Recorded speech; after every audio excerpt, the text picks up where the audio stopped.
सभी भक्तों को हमारे और हमारे परिवार की तरफ से धनतेरस की हार्दिक शुभकामनाएं। दोस्तों, आज की वीडियो में हम ये जानेंगे कि धनतेरस के दिन वो कौन सी चीज़ है जिसे खरीदने से पूरे साल घर में सुख समृद्धि बनी रहती है, जिसको ले आने से माता लक्ष्मी आपसे बहुत ज़्यादा प्रसन्न हो जाती है। तो दोस्तों, वीडियो को शुरू करने से पहले सभी माता में बहनों से निवेदन है कि अगर आप सभी को हमारी जानकारी थोड़ी भी अच्छी लगे तो हमारे वीडियो को लाइक शेयर जरूर करना। चलिए मित्रों, वीडियो को बिना देरी किए शुरू करते हैं। नंबर 1, धनतेरस के दिन दक्षिणावर्ती शंख खरीद कर लाना सबसे शुभ माना जाता है। जिस घर में भी दक्षिणावर्ती शंख होता है उस घर में कभी भी दरिद्रता, कभी भी व्यापार में नुकसान, शोक, कामों में असफलता जैसी परेशानियां कभी नहीं आती।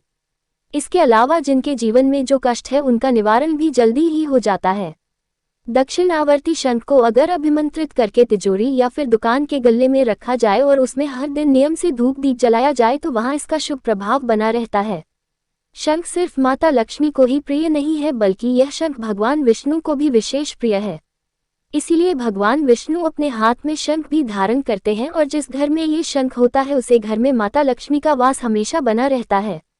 नंबर 2, धनतेरस के दिन नए वस्त्र ने बर्तन खरीदना शुभ माना जाता है। नंबर 3, धनतेरस के दिन सोना चांदी और सोने के सिक्के चांदी के सिक्के खरीदना बहुत शुभ होता है। लेकिन कुछ व्यक्ति सोना चांदी नहीं खरीद सकते तो उन्हें धनतेरस के दिन साबुत धनिया जरूर खरीदना चाहिए। साबुत धनिया पाउडर नहीं, साबुत धनिया आपको खरीद कर घर लाना चाहिए। धनिया को संपन्नता का प्रतीक माना जाता है। ऐसी मान्यता है कि आज के दिन धनतेरस पर धनिया खरीद कर लाने से और फिर दीपावली के दिन उस धनिये को गमले में बोने से कहा जाता है कि धन का नुकसान घर में नहीं होता है। इस दिन सूखे धनिया के बीज को पीसकर गुड़ के साथ मिलाकर एक प्रकार का प्रसाद तैयार किया जाता है जिसे नैवेद्य कहते हैं। उसे आप भगवान विष्णु को और माँ लक्ष्मी जी को अर्पित करते हैं तो धन संबंधी परेशानियां भी दूर हो जाती हैं।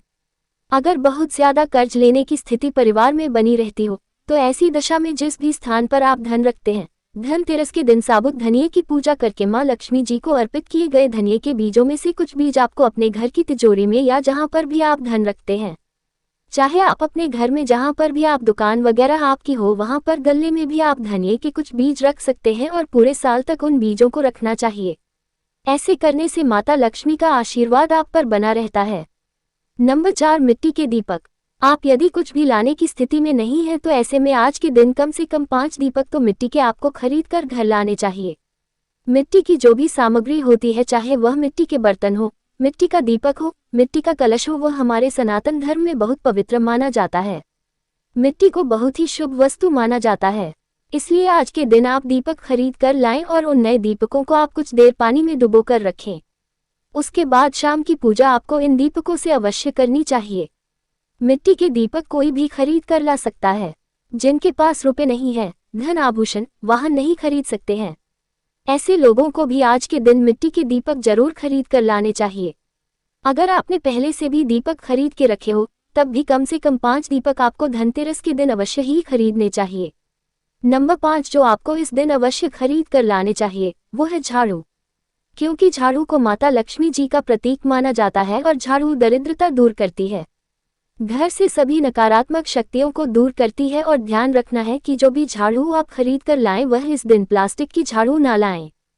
फूल झाड़ू या सीकों वाली झाड़ू अगर आप लाते हैं तो झाड़ू मोटी और घनी होनी चाहिए, सीकें टूटी हुई नहीं होनी चाहिए और बहुत ज्यादा पतली झाड़ू नहीं होनी चाहिए।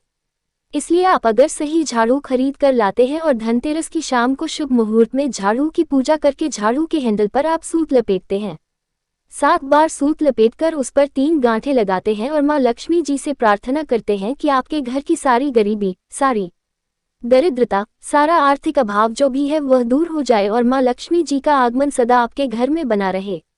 तो ऐसी कामना के साथ आप नई झाड़ू का प्रयोग अगले दिन से कर सकते हैं। अगर घर परिवार में कोई बहुत ज्यादा बीमार रहता हो तो धनतेरस के दिन नई झाड़ू खरीद कर लाएं, फिर उसकी विधिवत पूजा करें। उसके बाद जो भी बीमार व्यक्ति है उसके ऊपर से 7 बार उस झाड़ू को उतार कर फिर किसी चौराहे पर या मंदिर में गुप्त दान उस झाड़ू का कर देना चाहिए। धनतेरस के अगले दिन आपको ये दान करना है और घर पर झाड़ू ऐसी जगह पर रखनी चाहिए ताकि हर आने जाने वाले व्यक्ति की यहाँ तक कि घर के लोगों की भी नज़र उस झाड़ू पर नहीं पड़नी चाहिए। अक्सर लोग अपने घर के बाथरूम में झाड़ू रखते हैं तो देखिए ऐसा नहीं करना चाहिए, क्योंकि जिस घर में ऐसा होता है उस घर में अक्सर लोग बीमार रहते हैं, उस घर में बहुत ज्यादा धन का नुकसान लगा रहता है। आप झाड़ू को किसी और स्थान पर रख दीजिए, लेकिन बाथरूम में झाड़ू नहीं रखनी चाहिए। धनतेरस के दिन यदि हो सके तो आप कम से कम 2 झाड़ू लाएं, जिसमें से चाहे तो दोनों झाड़ू अपने घर पर रख सकते हैं। अगर आप झाड़ू का दान करते हैं तो आपको 3 झाड़ू लानी चाहिए, क्योंकि 3 झाड़ू लाना बहुत ही ज्यादा शुभ माना जाता है। नंबर 6, मिट्टी की मूर्तियां। भगवान गणेश और मां लक्ष्मी जी की मिट्टी की मूर्तियां आपको धनतेरस के दिन लानी चाहिए और उसी रात को शुभ मुहूर्त में आपको उनकी पूजा करनी चाहिए। पुरानी मिट्टी की मूर्तियों का आपको अगले दिन विसर्जन कर देना चाहिए। मूर्तियां खरीदते समय आपको कुछ बातों का ध्यान देना है, जैसे कि मूर्तियां खंडित ना हो, मां लक्ष्मी जी की मूर्ति बैठी हुई हो, कमल के पुष्प पर विराजमान हो, या फिर मां लक्ष्मी जी हाथी पर विराजमान हो या उनके दोनों तरफ हाथी बने हुए हो, लेकिन गरुड़ पर सवार मां लक्ष्मी जी की मूर्ति घर पर नहीं लानी चाहिए। ठीक उसी तरह से गणेश भगवान की जो मूर्ति आप लेकर आते हैं, वह मूर्ति आप ध्यान रख लें, उनके कान बड़े बड़े होने चाहिए, और जो भी मूर्ति आप लेकर आए उनकी आंखें आप सही से देख लीजिएगा। उनकी आंखें आपकी आंखों में देखती हुई होनी चाहिए।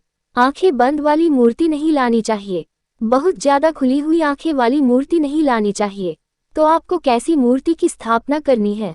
गणेश लक्ष्मी की पूजा करने से घर में सुख शांति हमेशा बनी रहती है।